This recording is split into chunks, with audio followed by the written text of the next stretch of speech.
Doğu Türkistan'da politik eğitim kampları dram sürüyor. Doğu Türkistan, resmi adıyla Sincan Uygur Özerk Bölgesi, Çin yönetimince işgal edildiği 1949 senesinden bu yana çeşitli insan hakları ihlalleriyle gündeme gelmektedir. Çin, Doğu Türkistan'ın Müslüman haklarına karşı uyguladığı asimilasyon ve yıldırma politikalarını uzun seneler tüm dünyanın gündeminden saklamaya başarmıştır. Ancak son senelerde kendi ekonomik büyümesine bağlı olarak içerideki problemleri daha hızlı çözme isteği ve ABD ülkelerle olan ihtilaflarının artmasından sonra Batılı ülkelerin Doğu Türkistan'daki insan hakları ihlallerini bahane ederek Çin'i sıkıştırmaya çalışması sebebiyle Doğu Türkistan'da yaşanan insan hakları ihlalleri dünyanın daha fazla ilgisini çeker olmuştur.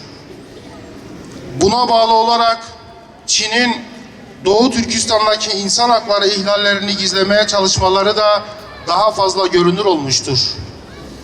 Doğu Türkistan Komünist Parti Sekreteri 2017 Nisan ayından itibaren Uygurları hapishanelere veya zorunlu politik eğitim kamplarına göndermesi ve beyin yıkamaya yönelik uygulamaları Çin için yüz kısaltıcı yeni bir insan hakları ihlalidir. Çin'in eğitim kampı olarak adlandırdığı toplama kamplarında 1 ile 3 milyon arası insanın bulunduğu tahmin edilmektedir. Tahmin edilmektedir diyoruz çünkü Çin bu konuda hiçbir açıklama yapmamaktadır.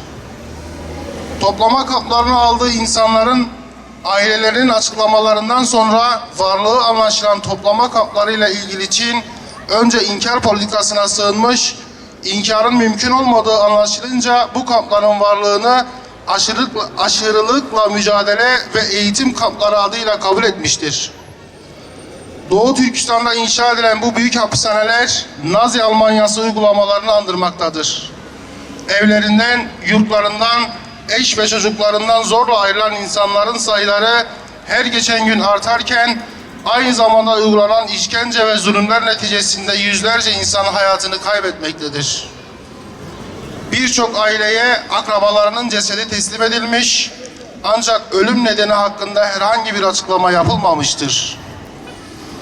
Kamplardan çıkabilenlerin anlattığı kadarıyla kamplardaki yaşam koşulları çok kötü olup tutuklu bulunanların sayısı kampların alabileceği insan kapasitesinin kat kat üstündedir. İnsanlar sırt üstü yatma imkanına bile sahip olmadıklarından ancak yanlarına dönerek yatmaktadırlar. Çin'in Doğu Türkistan'da eğitim adı altında uyguladığı yol ve yöntemlere bakıldığında hali hazırda bütün Uygurları suçlu olarak kabul ettiği, din ve geleneklerine bağlı Uygurları ise terörist olarak gördüğü anlaşılmaktadır. Kamplardan çıkmayı başaranların ifadelerine göre toplama kamplarında mahkumları su tanklarına daldırma, kadın tutukluların yüzlerinde ve vücutlarında sigara söndürme, bileklerinden asılan tutukluları copla dövme, elektrik verme, acı verici farklı nesnelerle dövülme, soğukta bekletme, yoğun ve parlak ışıkla uzun süre ışık altında körleştirme, uzun süre gergin pozisyonda tutma, uykusuz, aç ve susuz bırakma, günlerce kaplan koltuğu denen hareketsiz koltuklarda oturtma, elleri kelepçeli ve ayakları prangalı olarak dolaştırılma gibi insanlık dışı kötü muameleler yapılmaktadır. Bu türden işkenceler fiziksel veya zihinsel bozukluklara neden olmakta, çoğu zaman da ölümle sonuçlanmaktadır. Bazı insan hakları örgütlerinin bilgilerine göre Doğu Türkistan'da Çin yönetimi tarafından kurulan 16 toplama kampı bulunmaktadır. Bu sayı her Uygur ailesinden en az bir kişinin söz konusu kamplarda tutuklu olduğu anlamına gelmektedir. Tutuklu olanlar genellikle 20 ila 40 yaş arasındaki Uygur erkekleridir.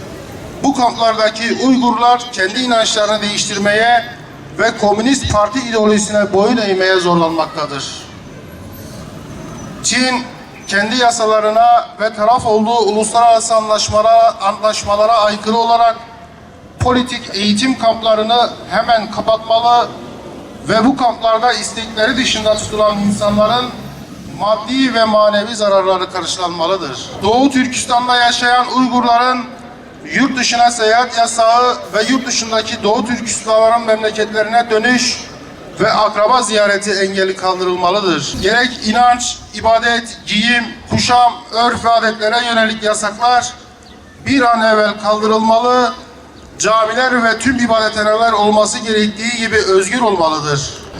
Ekonomik baskılar, gerekçesiz vergiler ve el koymalar, Uygur kızların uzak bölgelere işçi olarak zorunlu gönderilmeleri son bulmalı, devlet dairelerinde ve iş bulma hususunda Uygurlara Çinlilerle eşit rekabet imkanı oluşturulmalıdır. Ya ilahel alemin ve ya ekremel ekremin, ümmeti Muhammed'e birlik ve beraberlik şuuru ihsan eyle. Ve'tesimu bihablillahi cemi'a ve la teferraku. Hep beraber sımsıkı bir şekilde Allah'ın ipi olan Kur'an-ı Azimüşşan'ın emirlerine sarılınız, yasaklarından uzak durunuz. Sakın ha tefrikaya düşüp bölünüp parçalanmayınız. Bir asırdır ümmeti Muhammed birlik hasreti çekiyor, dirlik hasreti çekiyor.